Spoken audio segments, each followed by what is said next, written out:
Bonjour à tous. Bonjour à tous. Ok, super.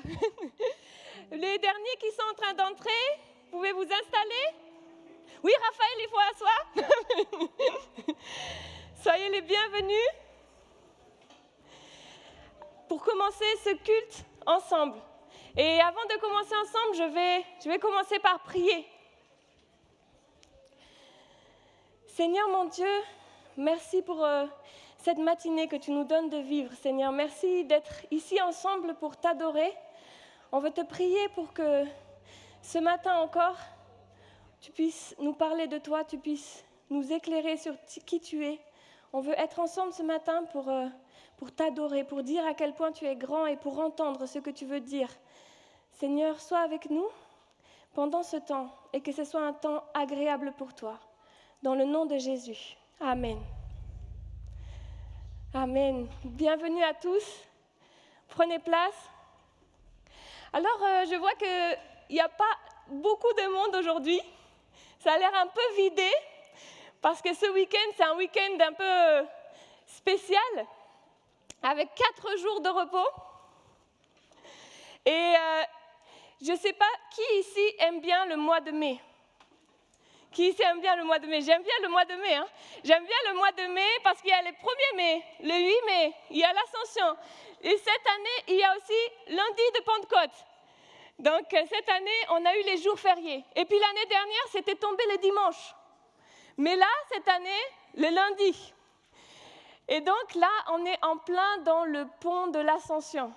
Et ce qui est bien avec le pont de l'Ascension, c'est que ça tombe toujours un jeudi, le jour férié. Hein, ça, c'est une valeur sûre. Parce que le 1er mai, des fois, ça tombe un dimanche, mais le jeudi de l'Ascension, c'est toujours le jeudi, bien sûr. Et donc, je ne sais pas s'il y en a qui ont pu faire le pont. Est-ce qu'il y en a qui ont été en congé vendredi aussi? Oh, il y en a pas. En tout cas, tous les enfants étaient en congé vendredi aussi, n'est-ce pas? En tout cas, pour moi, c'est ça. Vendredi, il y avait les enfants avec nous à la maison. Et je ne sais pas ce que vous avez fait pour votre jeudi de l'Ascension, si vous avez fait des grillades, si vous avez fait une sortie. En plus, on avait la chance que c'était bien ensoleillé cette semaine, ce week-end.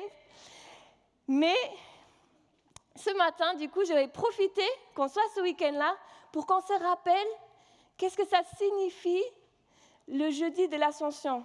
Pourquoi on a ce jour férié? Et je ne sais pas s'il y a des enfants parmi nous, et est-ce que certains peuvent nous dire qu'est-ce que c'est le jeudi de l'Ascension? Qu'est-ce qu'on fête à l'Ascension? Ils sont déjà là-bas. Ah oui, pardon. Bah alors les grands enfants. Les grands enfants. Oui, vas-y, Rémi. Alors, ce n'est pas la fête de l'ascenseur, c'est le jeudi de l'Ascension. En fait, on fête ce jour où Jésus, après sa résurrection, 40 jours après sa résurrection, est monté vers le Père. Il est remonté vers Dieu le Père, il s'est élevé. Et voilà ce que dit le livre des Actes, parce que ça se trouve dans le livre des Actes. Après sa mort, il se présenta à eux vivants et leur donna des preuves nombreuses de sa résurrection. Il leur apparut pendant 40 jours et leur parla du règne de Dieu. Donc pendant 40 jours après sa résurrection, il leur apparut. Or, un jour qu'il prenait un repas avec eux, il leur recommanda de ne pas quitter Jérusalem, mais d'y attendre que son Père leur accorde le don qu'il leur avait promis. Donc d'attendre que Dieu leur accorde l'Esprit Saint qu'il leur avait promis. C'est de ça dont il est en train de parler. Et il leur dit de ne pas quitter Jérusalem. Et après, vous savez, il dit ce verset qu'on connaît tous beaucoup, le Saint-Esprit descendra sur vous, vous recevrez sa puissance et vous serez mes témoins à Jérusalem, dans toute la Judée et la Samarie et jusqu'au bout du monde. Et après ces mots, ils le virent s'élever dans les airs et un nuage le cacha à leur vue. Ils virent Jésus s'élever dans les airs. Et Pierre explique cela comme ça dans le livre des Actes.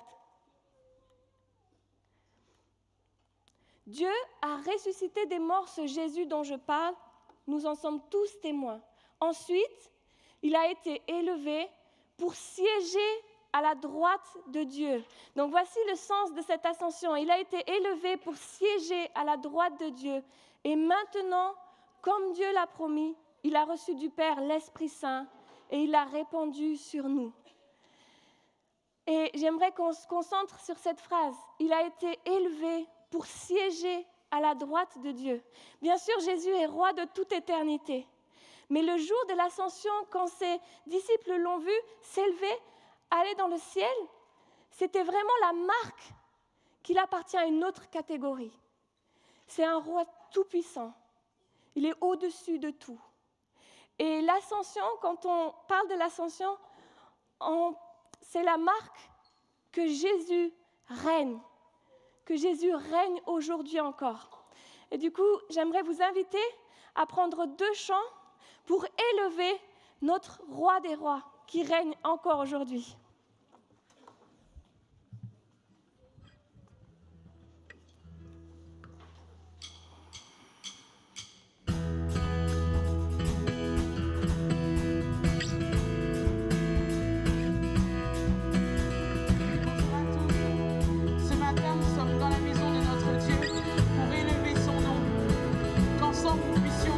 Adorer celui qui mérite de recevoir toute notre louange. Laissons entrer le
Amen.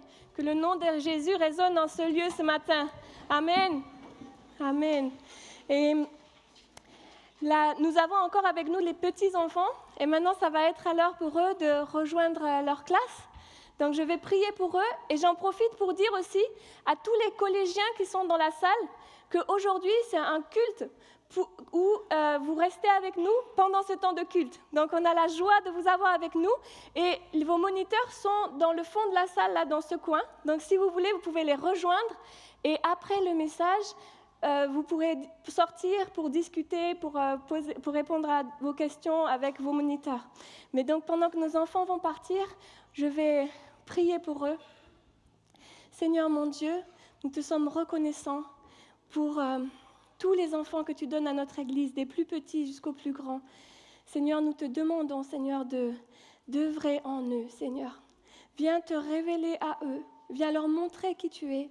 Viens dès leur jeune âge, Seigneur, leur permettre de te connaître comme leur Dieu, Seigneur. Je veux te prier pour eux et pour leurs moniteurs et que ce temps qu'ils vont passer à apprendre des choses sur toi soit gravé dans leur cœur, Seigneur, et qu'ils puissent vraiment te recevoir. Dans le nom de Jésus. Amen. Amen. Alors, je voulais vous poser une question. Est-ce que vous savez ce qui s'est passé au mois de mai, cette année, le 6 mai de cette année? Un grand événement. Ah, bah, bravo Sarah.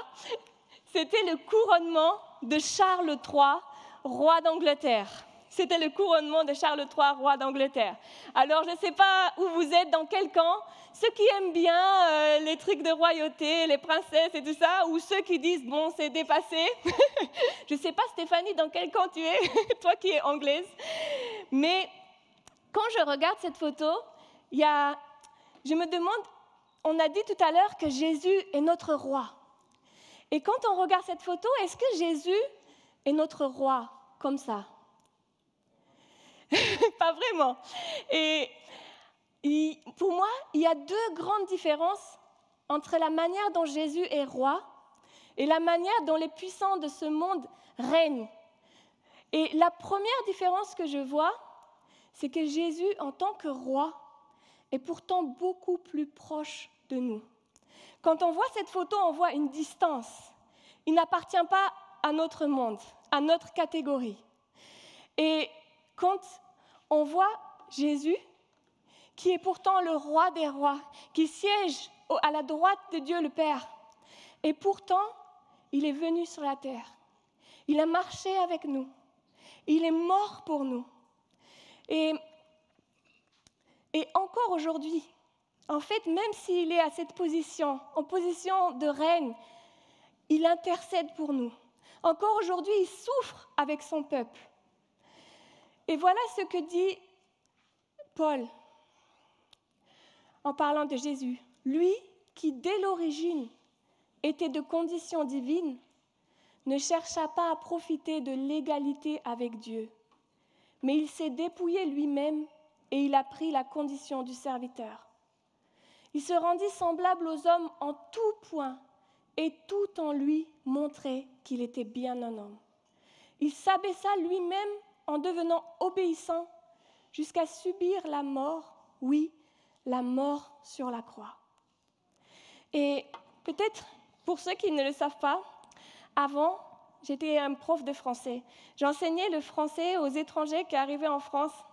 Et ensemble, un jour, on avait fait une sortie. On était partis à Paris pour visiter un musée. Et en fait, le musée n'était pas loin du palais de l'Élysée. C'est pourquoi on s'est dit, faisons un petit détour vers le palais de l'Élysée pour voir, peut-être on va voir le président. On s'était dit que peut-être on allait pouvoir traverser, regarder et entrevoir le président.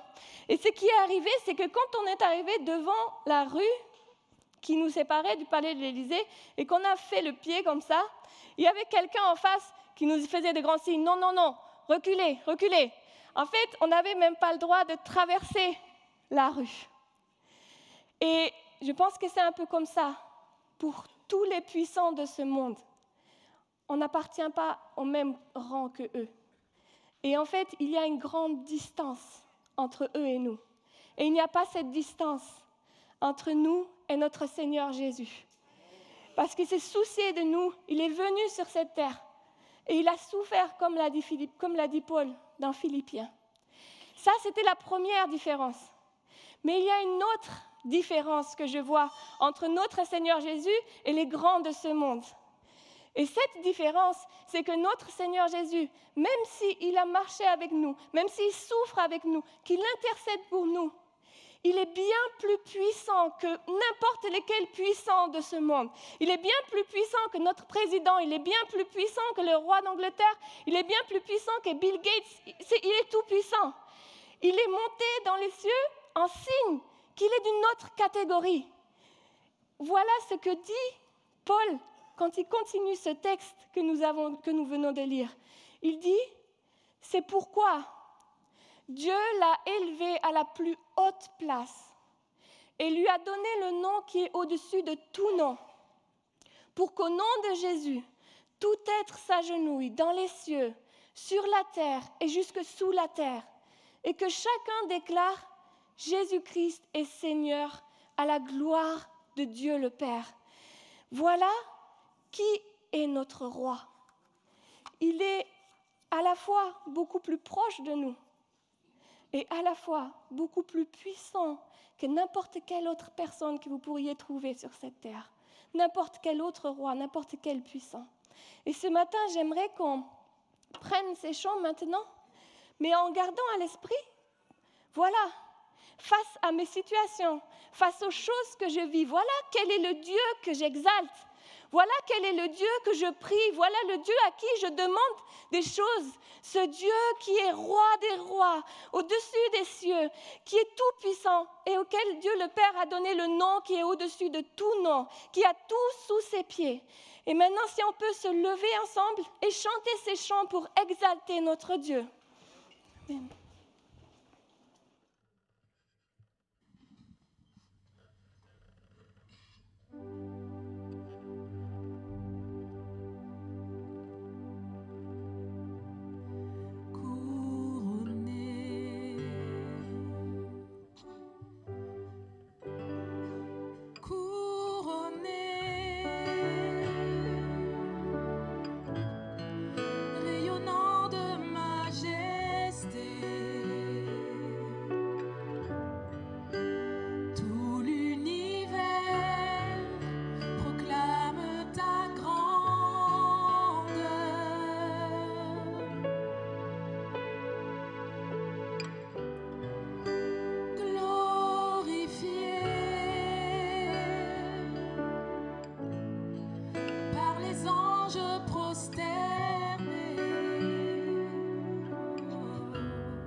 Notre Dieu est exalté. Il est au-dessus des cieux. Voilà ce que dit ce chant. Nous avons chanté qu'il est roi. Nous avons chanté qu'il est tout-puissant. Mais peut-être, ce matin, quelques-uns d'entre vous en est venus avec une situation dans laquelle on a du mal à vivre cette vérité, que Jésus règne, qu'il est au-dessus de tout, qu'il peut tout. Peut-être c'est quand vous voyez des choses qui se passent dans la société, peut-être c'est quelque chose que vous vivez personnellement, peut-être c'est un sujet de prière qui vous tient à cœur et que vous ne formulez pas, parce que peut-être vous n'arrivez pas, on n'arrive pas à prendre conscience, à vraiment vivre cette réalité. Et c'est important ce matin, je voulais nous encourager, quand on chante ces paroles aussi fortes, à les vivre vraiment. Et maintenant, j'aimerais nous inviter, là où vous êtes, prendre un temps pour réfléchir, laisser Dieu nous parler par rapport à certaines situations de nos vies, peut-être par rapport à la situation d'un de nos proches, peut-être par rapport à quelque chose qui nous fait souci. Est-ce que véritablement dans cette situation, je reconnais que Jésus est au-dessus de tout nom, qu'il est roi des rois, seigneur des seigneurs, qui peut tout? Est-ce que dans cette situation, vraiment, je le vis? Et je voulais vous inviter à un temps, il va y avoir la musique qui va continuer, et que vous puissiez, vous mettre devant Dieu. Pensez à cette situation, à cette prière, à cette chose dans laquelle vous sentez que là, pour être honnête, vous ne le remettez pas, ce n'est pas vraiment à Dieu.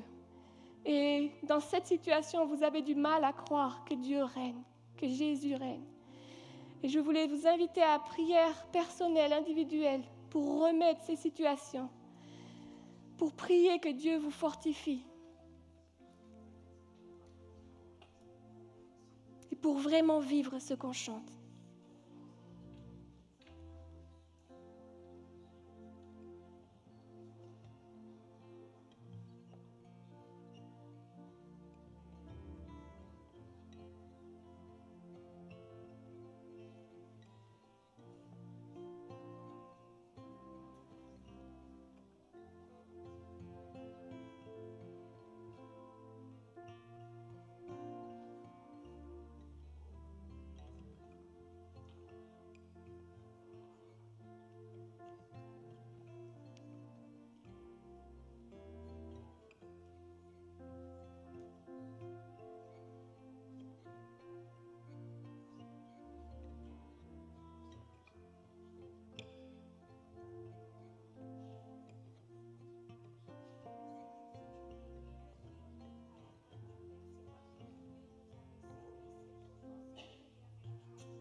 Amen.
Amen.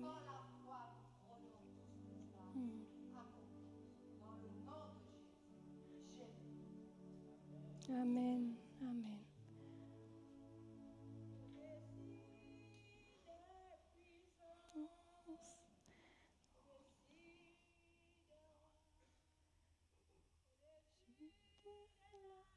De la création, au-dessus de tous hommes sages, bien avant mesure et ta valeur. Crucifié sur l'abandonné, tu as souffert, méprisé, rejeté, telle une rose foulée sous nos pieds. Tu m'as sauvé, tu m'as aimé par-dessus tout.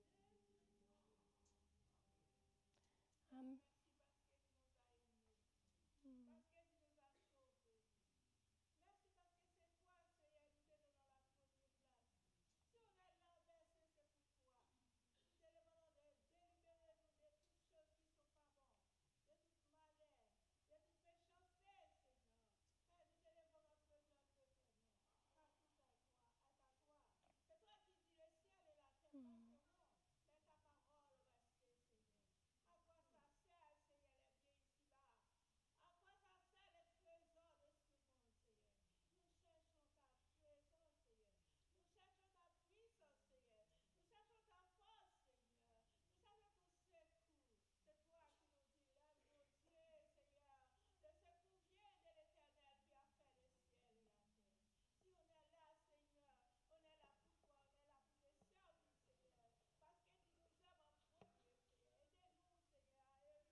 Amen, amen, amen.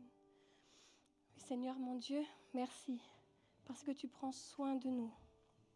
Et on va prendre un dernier chant pour proclamer ce nom. Oui, des situations peuvent être difficiles. Oui, peut-être certaines prières de nos vies ne sont pas encore exaucées. Peut-être on a le sentiment des fois que des choses échappent à Dieu, mais rien ne lui échappe. Et j'aimerais vous inviter maintenant à proclamer cela. Voilà. Ah non, pardon. J'avais un dernier verset, c'est dans Éphésiens 1, verset 21, où Paul dit « Là, le Christ est placé bien au-dessus de toute autorité, de toute puissance, de toute domination et de toute souveraineté, au-dessus de tout nom qui puisse être cité, non seulement dans le monde présent, mais aussi dans le monde à venir. Dieu a tout placé sous ses pieds. Et ce Christ qui domine toutes choses, il a donné pour chef à l'Église. Il est notre chef, il est notre roi, le nom au-dessus de tout nom. Amen.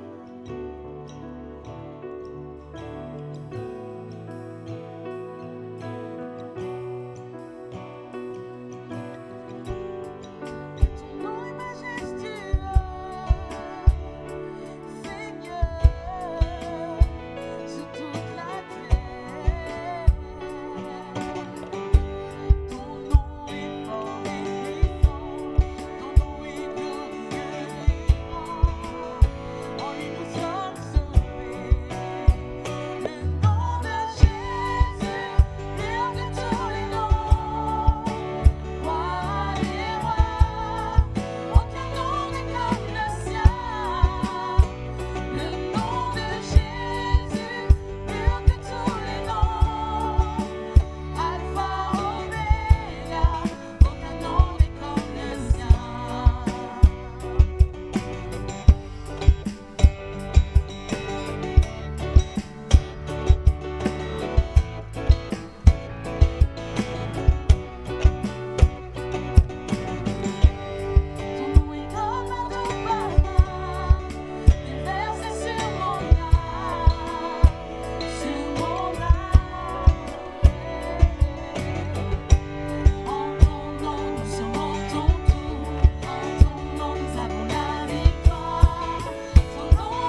Prenez place, prions. Roi des rois, Seigneur des seigneurs, chef de l'Église, nom au-dessus de tout nom, Maître souverain, c'est toi que nous invoquons, c'est toi que nous venons de chanter, c'est vers toi que nous nous tournons et c'est en toi que nous plaçons toute notre confiance, Seigneur. Nous avons besoin de toi dans nos vies, dans nos cœurs, besoin de toi dans nos familles, nos foyers, besoin de toi, Seigneur, dans ton Église. Nous te demandons de prendre toute la place.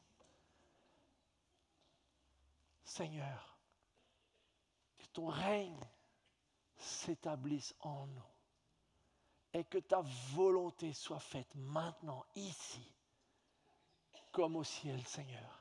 C'est ma prière pour la gloire de ton nom. Amen. Amen. Bonjour à tous. Quelqu'un a fait. C'était il y a environ...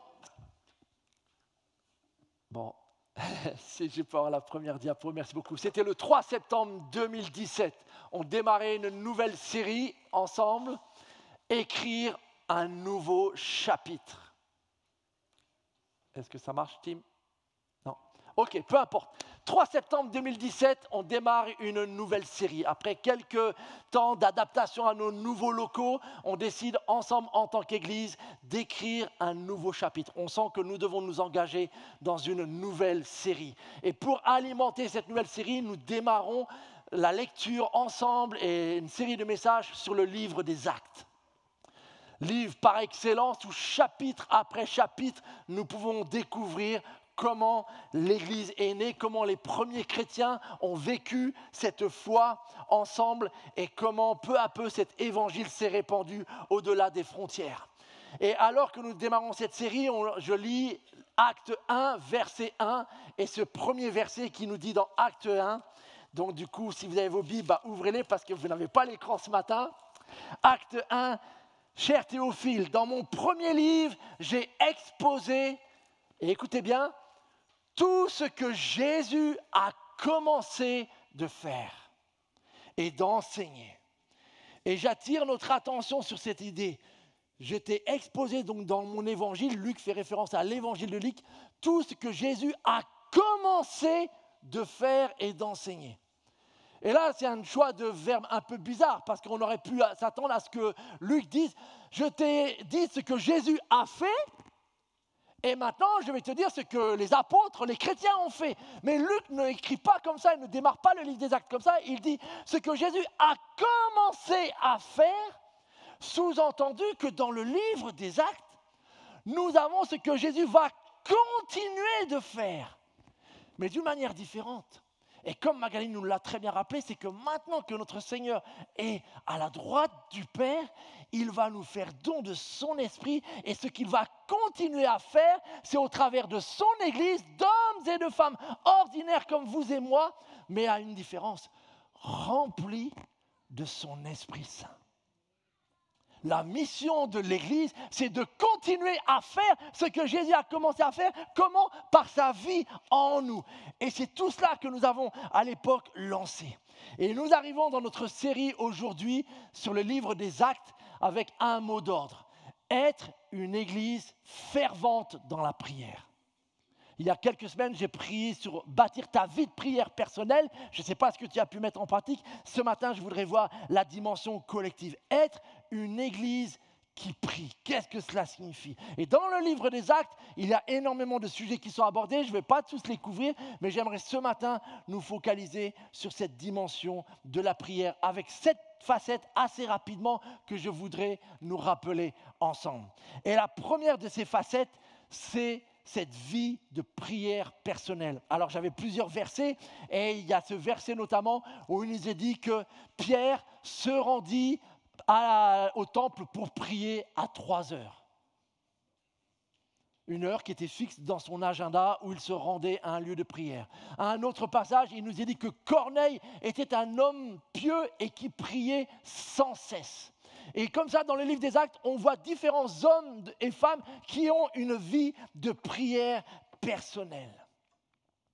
La prière, j'ai rarement rencontré des chrétiens qui étaient contre. Mais en général, j'ai souvent entendu derrière ou sous-jacent le sous-entendu que c'est très bien, mais ce n'est pas vraiment mon truc à moi. Ce n'est pas vraiment mon don. Ou éventuellement quand j'ai vraiment un besoin urgent. Et donc, quelque part, la prière, c'est pour une autre catégorie de chrétiens dont je ne ferai pas partie. Je ne nie pas que la prière peut être en effet un ministère propre. Et c'est pour ça que dans l'Église, nous avons des équipes d'intercession avec des frères et sœurs qui ont réellement, génial, merci beaucoup Tim, des frères et sœurs qui ont réellement un appel, un don et qui font partie de ces équipes d'intercession. Mais même si ça c'est une réalité, je crois personnellement que la prière devrait être une réalité pour chacun d'entre nous. Et l'une des raisons pour laquelle je crois cela, c'est à cause du livre des Actes et de l'accomplissement qu'il représente. Regardez, il y a bien longtemps, dans un prophète de l'Ancien Testament, Ézéchiel, ce qu'il a dit. Ézéchiel 36, hop. Regardez ce qu'il est dit. Des siècles avant notre livre des Actes. Je répandrai, donc c'était quelque chose qui allait venir dans le futur. Je répandrai sur vous une eau pure, afin que vous deveniez purs. Je vous purifierai de toutes vos souillures et de toutes vos idoles. Tiens, les idoles du cœur. Je vous donnerai un cœur nouveau et je mettrai en vous un esprit nouveau. J'enlèverai de votre être votre cœur dur comme la pierre et je vous donnerai un cœur de chair. Et écoutez bien, je mettrai en vous mon propre esprit. Et je ferai de vous des gens qui vivent selon mes lois et qui obéissent à mes commandements pour les appliquer. Le livre des Actes, mes amis, est l'accomplissement de cette prophétie. À savoir que l'Éternel avait promis par la bouche de ses prophètes que viendrait un temps où la relation avec Dieu, ce ne serait plus seulement une relation de proximité. Les disciples ont été aussi proches physiquement qu'on pouvait l'être du Fils de Dieu. Mais viendrait un temps où cette proximité ne serait plus juste une proximité, ce serait une intériorité. Cette fois-ci, l'Éternel mettrait son esprit en chacun de ses disciples, en chacun de ses enfants. Et c'est cette promesse-là que nous lisons dans le livre de la Pentecôte et que nous voyons constamment se reproduire. Et du coup, si cette promesse s'est réellement accomplie, cela soulève une question importante pour nous. Vivons-nous cette réalité-là? Je ne doute pas que nous la croyons. Mais vivons-nous réellement convaincus que ce Dieu qui règne, par son esprit, fait de toi et de moi un temple, sa demeure. Que le Dieu qui a ressuscité Christ d'entre les morts, ce même esprit habite aussi en toi et en moi. Avec ce corps qui demeure charnel, mais que la présence de Dieu est réellement en nous. Sincèrement, il y a de nombreuses périodes de ma vie où j'ai vécu en sachant ça ici, mais sans goûter à la réalité. Sans réellement prendre conscience de ce que ça voulait dire en termes d'intimité avec Dieu, en termes de sainteté, si l'Esprit Saint habite en moi, en termes de communion avec Dieu et en termes de tout ce que ça implique maintenant dans ma vie de prière. Rendez-vous compte que tous ceux de l'Ancienne Alliance ont désiré ardemment vivre cela et ne l'ont pas expérimenté. Et nous, chrétiens de cette nouvelle alliance, c'est le premier privilège qui fait la grande différence, c'est que nous croyons que cette présence de Dieu est désormais en toi et en moi. Vis-tu cela? Prends-tu réellement parfois de t'arrêter et de dire, Seigneur, s'il est vrai que désormais tu es venu en moi, alors manifeste cette différence. Fais que mes pensées changent. Fais que mes paroles changent. Fais que mes réactions dans tel ou tel type de situation changent. fait que la manière dont je traite mon conjoint, mes enfants, ou mon collègue, ou mon voisin change. Parce que avouer qu'il serait incohérent de dire à quelqu'un, tu sais que Dieu habite en moi, et qu'il n'ait jamais l'occasion de voir réellement la différence entre sa vie et la nôtre. Or, je le redis pour m'impliquer moi, mais il y a eu réellement des périodes où je pense que mes copains ne voyaient pas de différence entre le Manu chrétien et eux païens. Et ça, c'est une incohérence qui ne peut pas durer.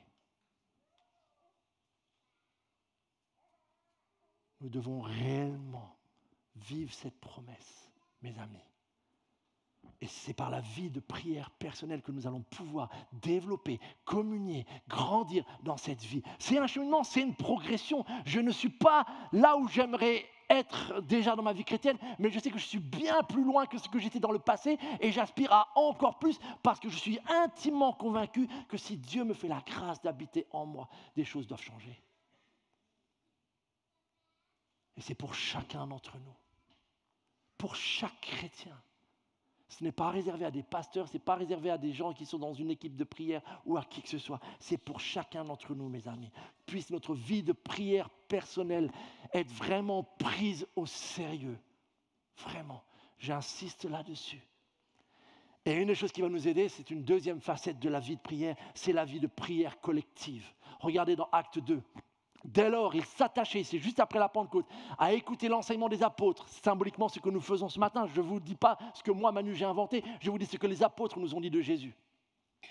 À vivre en communion les uns avec les autres. Il n'y a pas de vie chrétienne sans unité. Dimanche dernier, lors de l'AG, on a eu la joie de célébrer cette unité. À rompre le pain, c'est le repas du Seigneur, et à prier ensemble. Dans un autre texte, Pierre se dirigea vers la maison de Marie. Pourquoi ? Surnommé Marc, parce qu'il savait que là, beaucoup de personnes étaient réunies et priaient. La vie de prière collective. Si la vie de prière individuelle est essentielle pour tout disciple, la vie de prière collective est indispensable pour être l'Église. Une église qui n'a pas de vie de prière n'est tout simplement pas une église. Sincèrement parlant. C'est un club, peut-être de gens gentils, peut-être de gens avec des valeurs. Mais une église qui n'a pas une vie de prière collective n'est tout simplement pas une église. Parce qu'il n'y a rien de la présence de Dieu spécifiquement qui fait que c'est ça qui fait l'église. Et la vie de prière collective alimente cela. J'en ai parlé récemment dans une des réunions de prière, mais la personne qui m'a aidé à comprendre l'importance de la réunion de prière, c'était cet homme, George Verver, qui est décédé il y a quelques semaines de cela.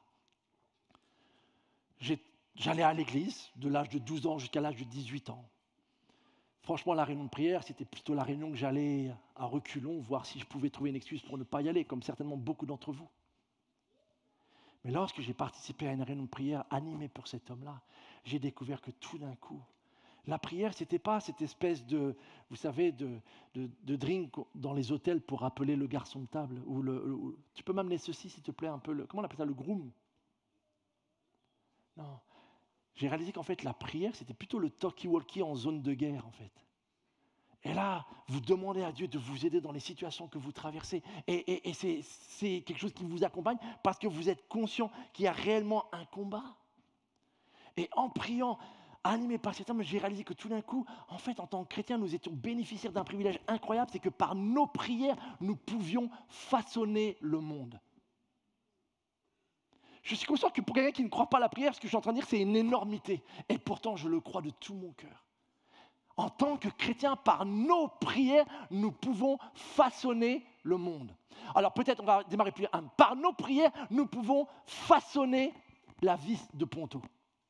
L'atmosphère qui règne de la ville de Ponto. Je ne sais plus si je l'ai partagé un dimanche ou si c'est dans une réunion de prière.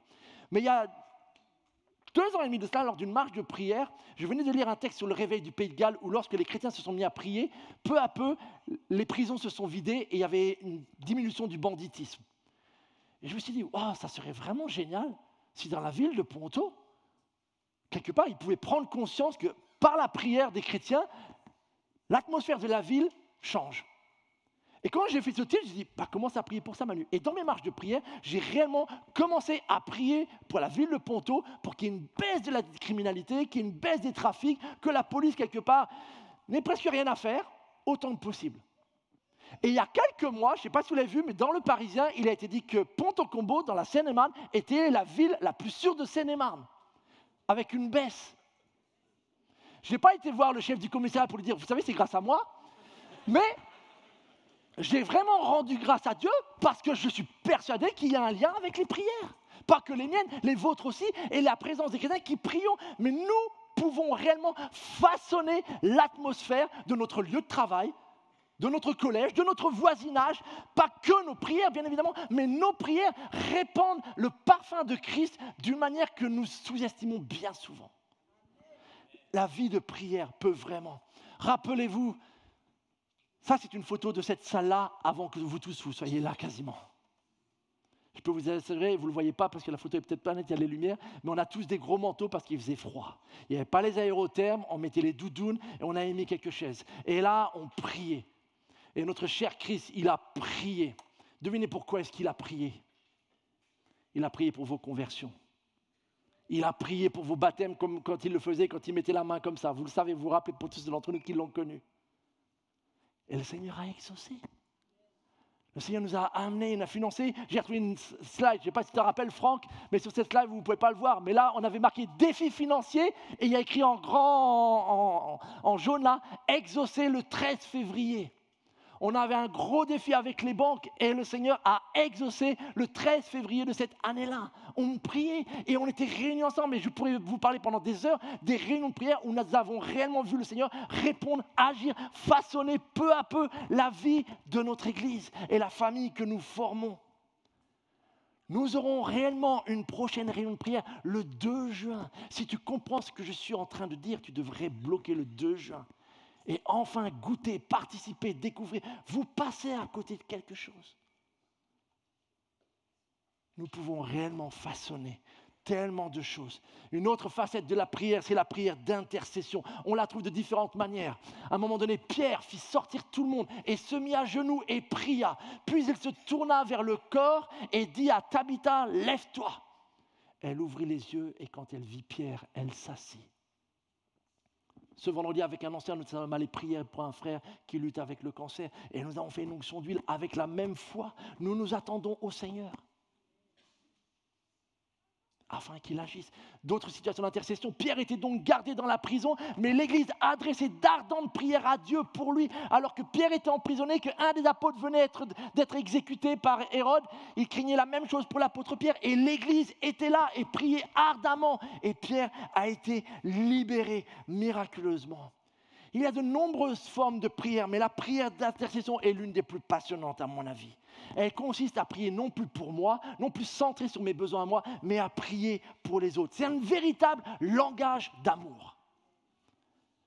Seigneur, je te remercie parce que tu prends soin de moi, mais je voudrais te prier pour ce frère, pour cette sœur, pour cette situation, pour cette ville, pour ces missionnaires, pour ce pays, etc. Et lorsqu'on fait cela, une puissance se met en œuvre, mes amis.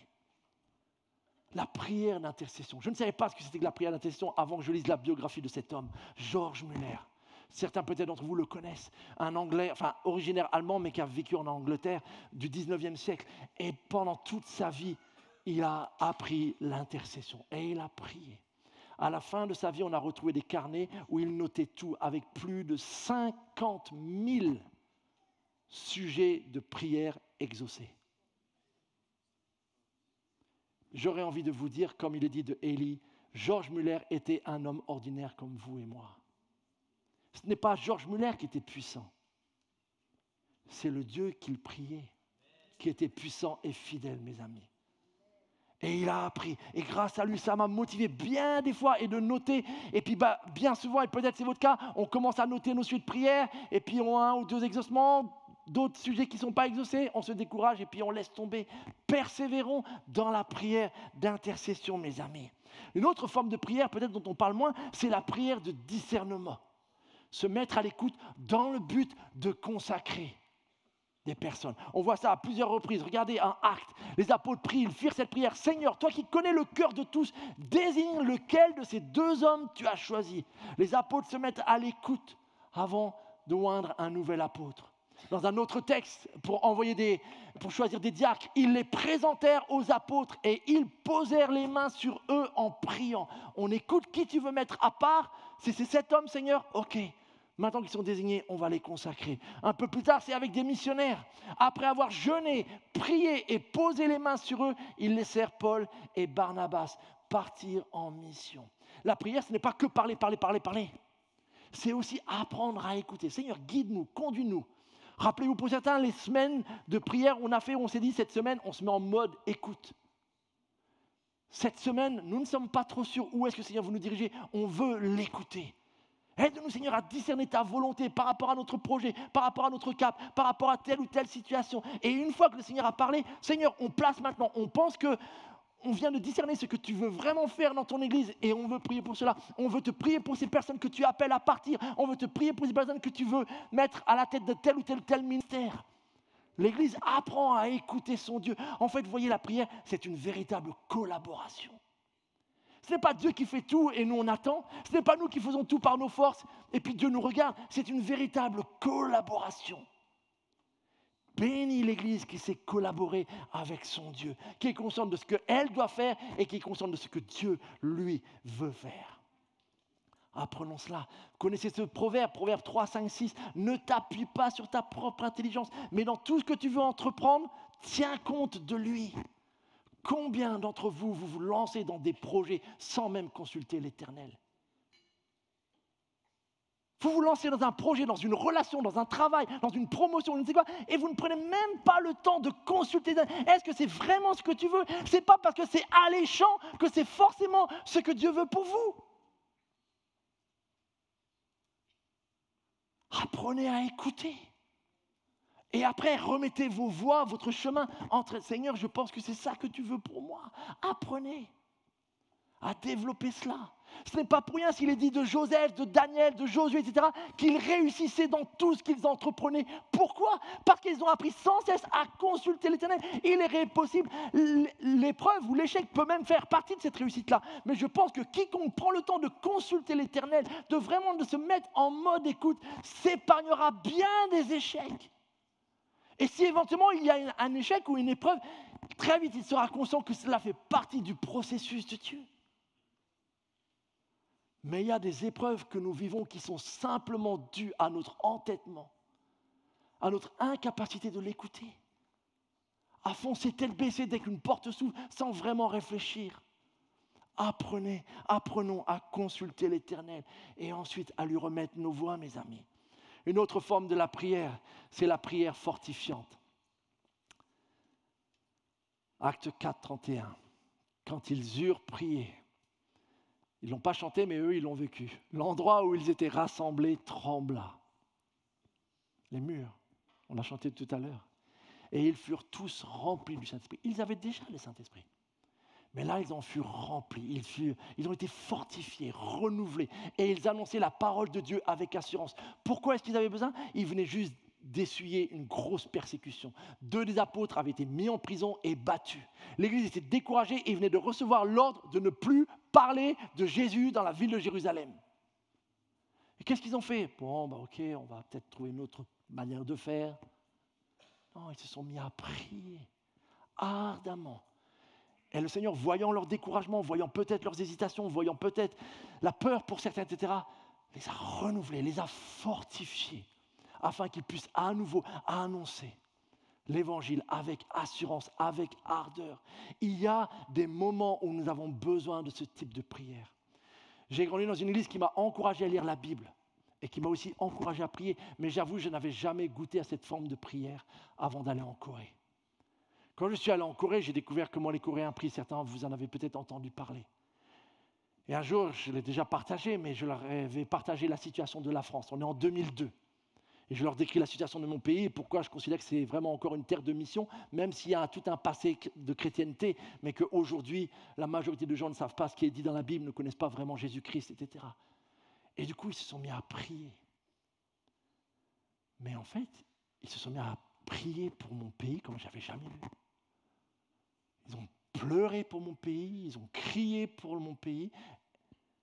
Mais en fait, quand j'étais en France et que j'allais à des réunions de prière coréennes, j'étais dans le jugement. Comment est-ce qu'ils priaient? Le Seigneur a dit chacun son tour. Et donc, je jugeais de mon petit regard de Français qui sait bien comment il faut prier, bibliquement parlant. Qui ne prie jamais, mais je sais comment il faut. Et là, tout d'un coup, j'avais des hommes et des femmes qui déversaient leur cœur pour mon pays. Et c'était une énorme claque, spirituellement parlant.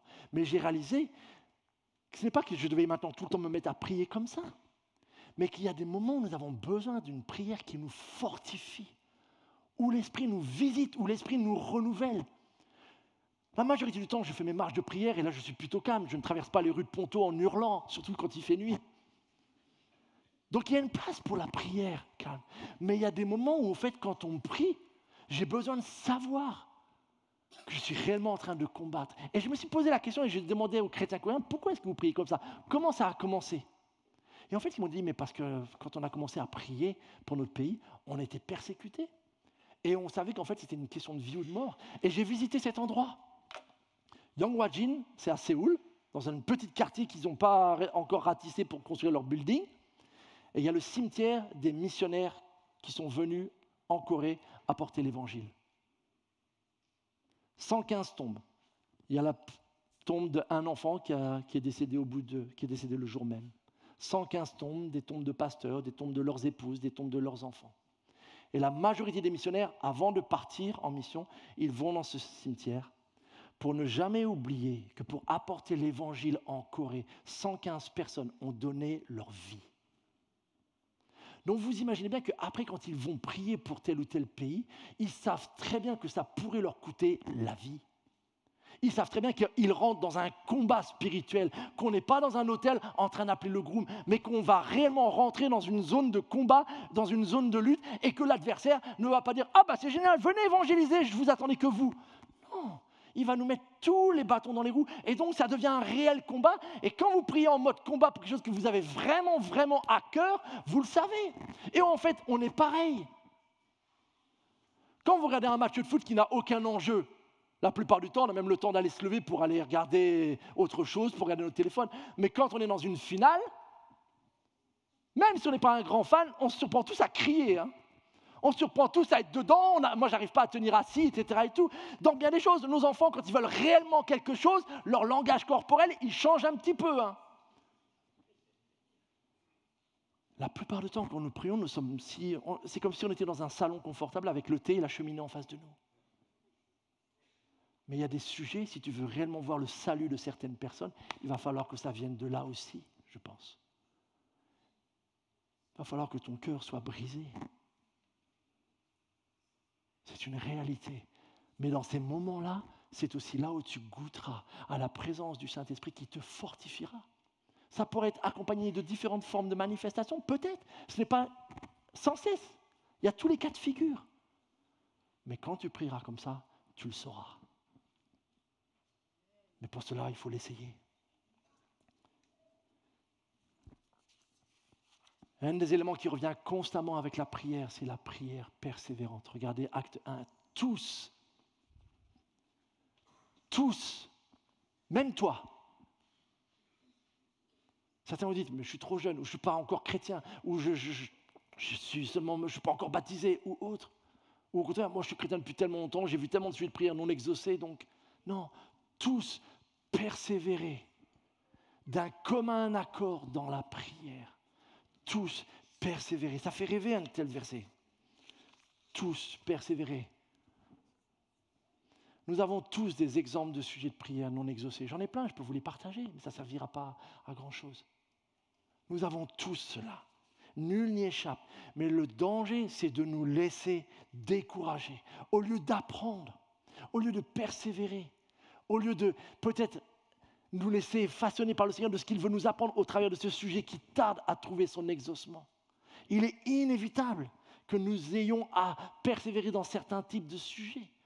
Vous le savez, ça fait plus de 33 ans que je prie pour le salut de mon propre Père. Et je ne vois aucun signe d'amélioration à vue humaine. Mais le Seigneur a dit, ne vous laissez jamais décourager. Le fameux George Muller dont je vous ai parlé tout à l'heure. Lorsqu'en 1844, il a décidé de prier tous les jours pour 5 personnes qui lui tenaient particulièrement à cœur pour leur conversion. Au bout de 18 mois, la première s'est convertie. 3 ans plus tard, la deuxième s'est convertie. 6 ans après la deuxième, la troisième s'est convertie. 45 ans plus tard, il est décédé sans que ces 2 personnes-là soient converties lorsqu'il est mort. L'une s'est convertie le jour de ses obsèques et l'autre s'est convertie 6 mois après. Ces 5 personnes. Il n'a pas vu les 5 exaucements de son vivant, mais au ciel, il sait maintenant que le Seigneur a réellement tenu promesse. Ce n'est pas un hasard si le Seigneur a dit ceci. Il raconta cette parabole pour montrer qu'il est nécessaire de prier constamment, sans jamais se décourager. Mettez jamais en caractère 68 et en caractère gras, en fluo, tout ce que vous voulez, mais le jamais, c'est la clé dans ce verset-là. Sans jamais se décourager. Vous traversez des difficultés dans votre couple, priez sans jamais vous décourager. Votre enfant part en vrille, priez sans jamais vous décourager. Jamais. Par la présence de l'Esprit de Dieu en nous, cette réalité est possible, mes amis. Nous ne sommes pas moins remplis de l'Esprit Saint que ne l'étaient les apôtres. Mais nous ne le testons pas. Nous ne l'expérimentons pas, mes amis. Je termine par cette 7e forme de prière, la plus facile certainement, la prière de reconnaissance ou de louange. Mais attention, la prière de louange ou de reconnaissance, ce n'est pas forcément quand tout va bien. Ce n'est pas chanter mes 5 chants préférés. Ça, tout le monde y arrive. Avant d'être chrétien, je chantais plein de chants que j'aimais, sans que personne me dise de les chanter. Ne nous trompons pas. La prière véritablement de louange et de reconnaissance, elle pourrait bel et bien jaillir quand ça va mal. Et c'est le seul exemple que l'on trouve dans le livre des Actes sur la prière de louange. Et regardez dans quel contexte. Vers le milieu de la nuit, Paul et Silas priaient et chantaient. Les louanges de Dieu et les prisonniers les écoutaient. Pourquoi ? Parce qu'ils sont en prison. Mais dans cette cellule de prison, ils ont prié. Ils ont loué le Seigneur d'avoir été dignes d'être arrêtés à cause de l'évangile. Oh, pas parce qu'ils avaient fait quelque chose de mal, mais parce que tout simplement, ils proclamaient le nom de Jésus dans la ville de Philippe. La prière de louange et de reconnaissance. Les frères de Rome qui avaient reçu de nos nouvelles sont venus à notre rencontre. Les chrétiens vont voir Paul quand il arrive à Rome. Et Paul, en les voyant, a remercié Dieu et a pris courage. La communion fraternelle l'a reboosté et il a rendu grâce à Dieu. La prière de reconnaissance. Mes amis, il y aurait tellement d'autres facettes de prière, mais j'espère que vous l'avez compris. Ma prière, c'est que nous puissions être une famille qui prie, une église qui prie. Alors, je ne sais pas sur l'échelle de 1 à 10 où tu te trouves actuellement. Mais quel que soit où tu en es, je t'invite de tout mon cœur. Ressaisis-toi. Remettons-nous à prier. Devenons cette église qui prie. Pour les différentes sujets requêtes. Ne nous laissons jamais décourager, mes amis. Prions. Cela n'a rien à voir avec le fait d'être charismatique, non charismatique, pentecôtiste. Ça a à voir avec est-ce que nous croyons au Saint-Esprit. Tout simplement. Ne nous trompons pas avec ces histoires de dénomination. C'est venu bien après la Pentecôte, tout ça. Ce que nous voulons être, ce sont des chrétiens qui sont fidèles à la parole de Dieu et qui sont fervents dans la prière parce que les chrétiens étaient attachés à l'enseignement des apôtres et fervents dans la prière. Point à la ligne. Tout simplement.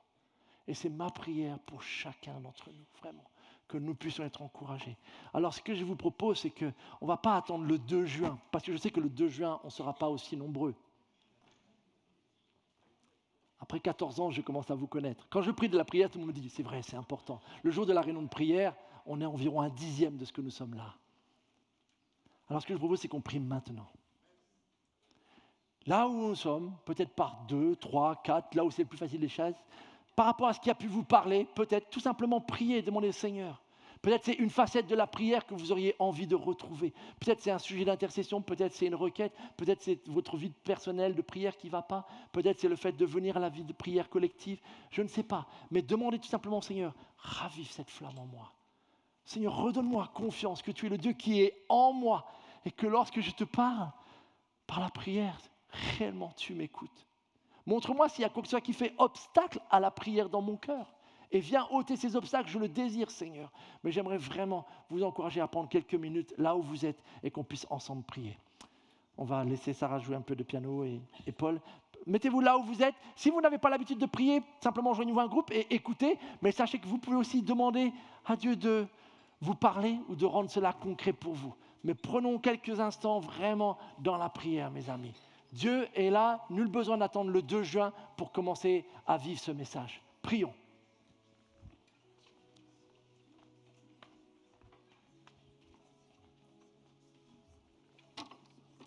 Amen. On peut prier ensemble, Noah. Est-ce que tu es instruit?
ce chant ensemble.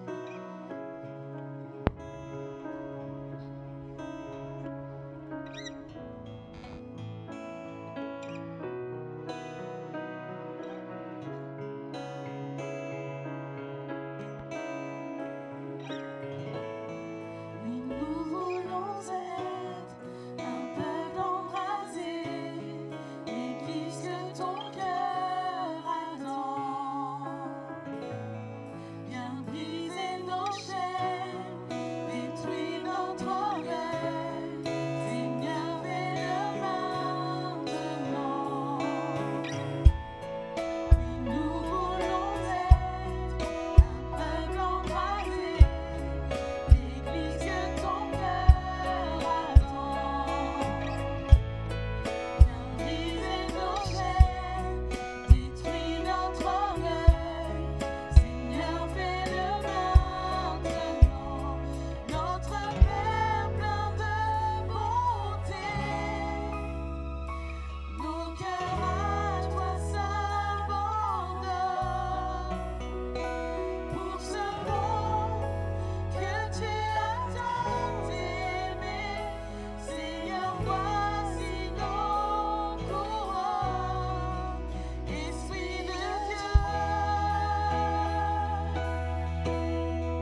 Amen.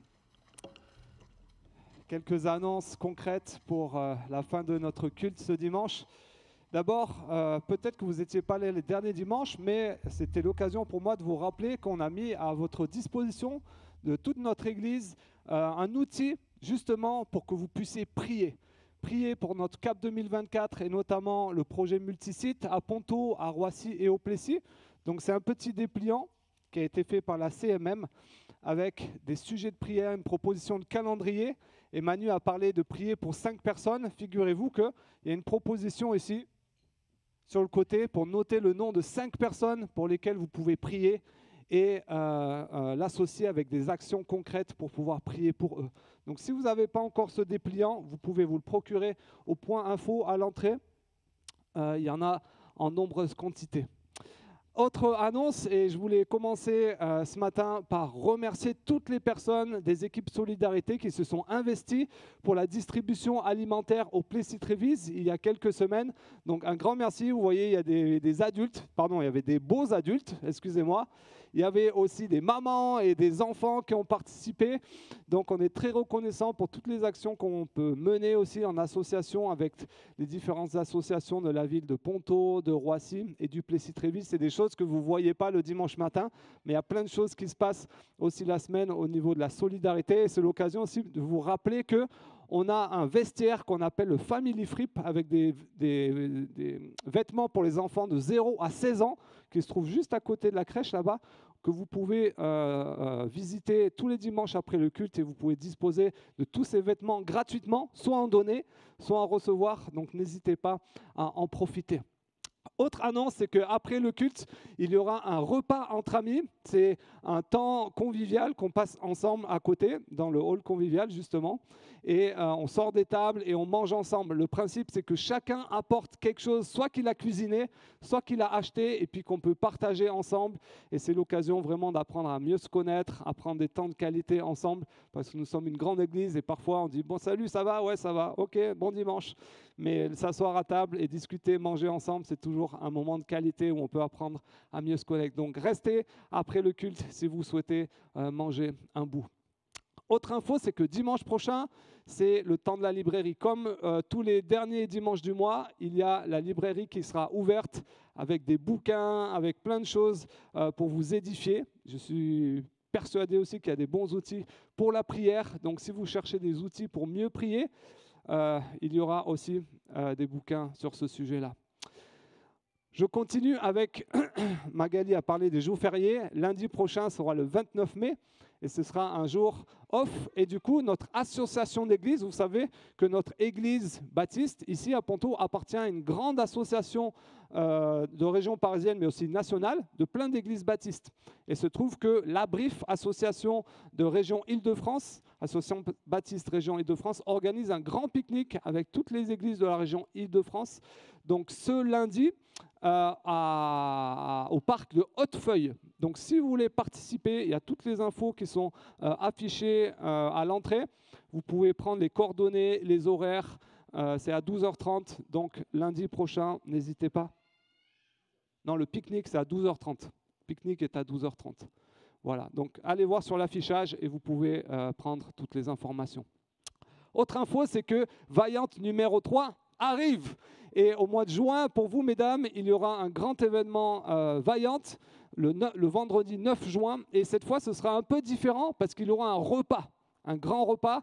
Donc c'est pour ça qu'on demande une participation financière pour participer, pour faire un bon repas, pour bien vous régaler, mesdames. Et la thématique, ce sera « Né pour te louer ». Avec plein de dons dans notre église de vous, mesdames, et l'idée, ce sera de les mettre en avant. Il y aura des témoignages, il y aura des chants, il y aura des personnes qui vont parler justement des dons que Dieu leur a donnés et comment ils les utilisent pour louer Dieu. Alors, si vous voulez vous inscrire, mesdames, allez directement au point info auprès de Magali. Je crois qu'il y a une liste pour vous inscrire, pour participer donc, à cet événement Vaillante le 9 juin prochain. Et puis, dernière annonce, vous savez qu'on aime encourager de temps en temps nos sœurs qui ont démarré une école privée qui se trouve à Roissy-en-Brie. Je crois que ça fait déjà 2 ans, vous imaginez. On a prié pour ça, on en parle régulièrement. Et l'école grandit. C'est une école qui est hors contrat. avec des petits effectifs. Et l'objectif, c'est de faire un éveil à la foi chrétienne pour tous les enfants qui sont présents dans cette école. Et figurez-vous que l'année prochaine, ils vont ouvrir une classe de CP CE1. Donc avec 12 places seulement pour 12 élèves. Donc si vous êtes intéressé pour vos enfants, vos propres enfants, ou si vous connaissez d'autres personnes à qui vous voudriez parler de cette nouvelle classe, de cette école à Roissy-en-Brie, allez voir Carole qui aura une table juste dans le hall convivial et vous pourrez discuter avec elle, lui demander plus d'informations sur tout ça. Voilà, il ne me reste plus qu'à vous rappeler aussi que vous pouvez faire vos offrandes en les déposant dans les urnes qui sont à la sortie. Vous voyez, il y a 3 urnes qui se trouvent à côté des portes. Et si vous n'avez pas d'enveloppe ou quoi, vous pouvez aussi le faire de façon numérique sur notre site internet, par virement ou alors par carte bancaire directement. On était super contents de passer ce temps avec vous ce matin. On vous souhaite un bon groupe de maison cette semaine et puis restez avec nous à la cafette aussi pour passer un bon temps convivial. Bon dimanche à chacun.